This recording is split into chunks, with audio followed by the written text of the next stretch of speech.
मंडळी, अवघ्या जगभरात सध्या हवामान बदलाचे परिणाम जाणवू लागले आहेत.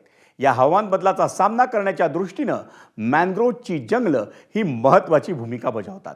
पण वाढत्या अतिक्रमणात सध्या ही मॅनग्रोव्हची जंगलं किंवा कांदळवनच संकटात सापडली आहेत. वास्तविक IIT सारख्या नामांकित संस्थेनं हवामान बदल आणि मॅनग्रोव्हबाबत केलेल्या सर्वेक्षणात ग्रामीण आणि शहरी भागातही जनजागृती झाल्याचं दिसून आलंय. एमएमआर भागात तब्बल 22,300 हेक्टर मॅनग्रोव्हचं जंगल आहे, पण त्यावर अतिक्रमण होत असल्याचा आरोप हा पर्यावरण प्रेमींनी केलाय. पाहूयात त्याच पार्श्वभूमीवर ABP माझाचा खास रिपोर्ट.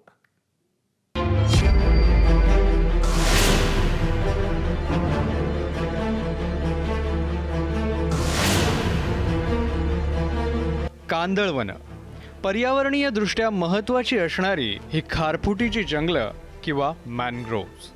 वाढतं औद्योगिकरण, शहरीकरण, वाढतं प्रदूषण यामुळे ही खारफुटीची जंगलं संकटात सापडली आहेत. पण परिसंस्थेतला महत्त्वाचा घटक असलेल्या कांदळवनांच्या संरक्षणासाठी पर्यावरणप्रेमी नागरिक पुढे येताना दिसत आहेत. IIT मुंबईनं केलेल्या सर्वेक्षणात कांदळवनांबाबत नागरिक जागरूक असल्याचं समोर आलंय.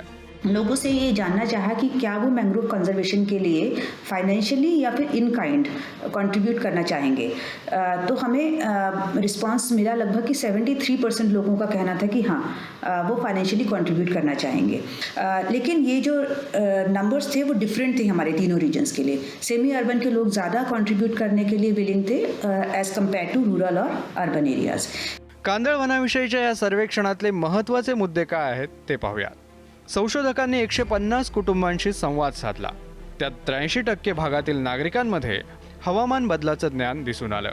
80% ग्रामीण आणि शहरी भागातील रहिवासी कांदळवन संवर्धनासाठी आर्थिक मदत करण्यास तयार आहेत. शहरी भागातील लोकांना खारफुटीचं महत्त्व आहे, मात्र सरकारनेच त्यांचं संरक्षण करावं अशी त्यांची भूमिका आहे. कांदळवनं स्थानिक अर्थव्यवस्थेला आधार देत असल्याचं अभ्यासातून स्पष्ट झालंय.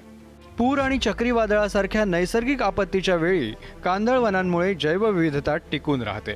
पण शहरी भागात मात्र कांदळवनांवर अतिक्रमण करून तिथे इमारती उभ्या करण्याची बिल्डर लॉबीची महत्त्वाकांक्षा आहे. पण ही खारफुटीची जंगलं वाचवण्यासाठी सरकारनं प्रयत्न करायला हवेत अशी मागणी पर्यावरणप्रेमींकडून होते. तुफान किंवा इतर बऱ्याच गोष्टी जेव्हा येतात समुद्रांमध्ये, त्या काळात हे कांदळवन आपल्याला एक संरक्षण भिंतप्रमाणे सुरक्षित ठेवतात आपल्या शहरांमध्ये. म्हणजे भिंतीसारखा त्यांना स्टॉप करण्याचं काम करतात, एक सोल्जरसारखं काम करतात. तर खरंच त्यांना संवर्धन करणे खूप गरजेचं आहे. आणि सरकारने माझं म्हणणं आहे, इन्व्हेस्ट न करता जे ऑलरेडी एक्झिस्टिंग आहेत त्याला जरी वाचवला तरी खूप महत्त्वाचा रोल होईल. MMRA भागात एकूण 22,300 हेक्टर मॅनग्रोव्ह जंगल आहे. पण इथे मोठ्या प्रमाणात होणाऱ्या अतिक्रमणाकडे वनविभागाकडूनही दुर्लक्ष केलं जात असल्याचा आरोप होतोय. जसं आपले सोल्जर्स सीमामध्ये क्षेत्रात किंवा बॉर्डरमध्ये देशाचे संरक्षण करतात, त्याचप्रमाणे मॅंग्रोव्ह आपले फ्रंटलाईन सोल्जर्स आहे आणि ते कार्बन सिंक म्हणून काम करतात. ते कार्बन डायऑक्साईड एब्झॉर्ब करून वातावरणाची ते ठेवतात, त्यांच्याकडे ते सिंक म्हणून ते काम करतात. आणि ॲक्वाकल्चर म्हणजे बरेच प्रमाणे जे फिश जो आहे, मासे किंवा क्रॅब्स, त्याचे पण तिथे उत्पन्न होतो. मुंबई आणि नवी मुंबईचा जो सागरी किनारा आहे हा जवळपास 6,500 हेक्टरच्या आसपास आहे. तर ह्या सगळ्या क्षेत्राचं जर तुम्हाला जतन करायचं असेल तर केवळ नागरिक चळवळ पुरेशी ठरणार नाही, कारण सरकार या नावामध्ये प्रचंड शक्ती असते आणि सरकारी यंत्रणाच या पूर्ण गोष्टीचं जतन संवर्धन करू शकते.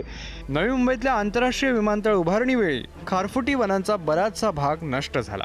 त्यावेळी कांदळवनांच्या संवर्धनासाठी सिडकोनं पुढाकार घेणार असल्याचं म्हटलं होतं, पण प्रत्यक्षात कोणतीही पावलं उचलण्यात आली नाही. नवी मुंबईमध्ये जेव्हा अशा ठिकाणी आम्ही सकाळी वॉकिंगला येतो किंवा फिरायला येतो तर वन विभागाचे बोर्ड दिसतात, मात्र वन विभागाचे अधिकारी अभावाने दिसून येतात. त्यांचं लक्ष या ठिकाणी नाही. अशा ठिकाणी जर का चुकीची कामं चालू झाली तर वन विभागाला मेल केले किंवा पत्रव्यवहार केला तरीही त्यांच्याकडून कुठलीही पाहणी केल्याचं आजपर्यंत आमच्या तरी पाहण्यात आलेलं नाही आहे. बाहेरून गावाहून आलेले, बाहेरच्या देशातून आलेले पाहुणे म्हणजे फ्लेमिंगो पक्षी आज मोठा हा इधर नवी मुंबईची किंवा मुंबईची ही शान आहे.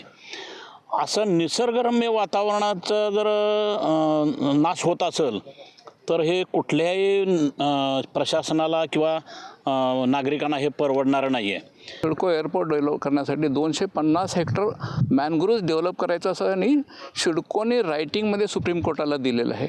पण त्या बाबतीत 1 इंचसुद्धा त्यांनी मॅनग्रोव्ज डेव्हलप केलेले नाहीत. ह्याचा खरोखरच पाठपुरावा करणं गरजेचं आहे आणि सिडको ह्या बाबतीत खरोखरच उदासीनता दाखवते. त्यामुळे ह्याच्यावरती ॲक्शन घेणं फार गरजेचं आहे. आज संपूर्ण जगात हवामान बदलाचे परिणाम जाणवू लागले. याच हवामान बदलाचा सामना करण्यासाठी कांदळवनं महत्त्वाची भूमिका बजावतात. त्यामुळे कांदळवनं वाचवणं गरजेचं आहे.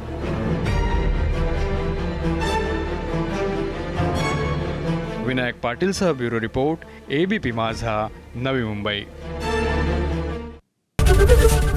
ABP माझा, उघडा डोळे बघा नीट.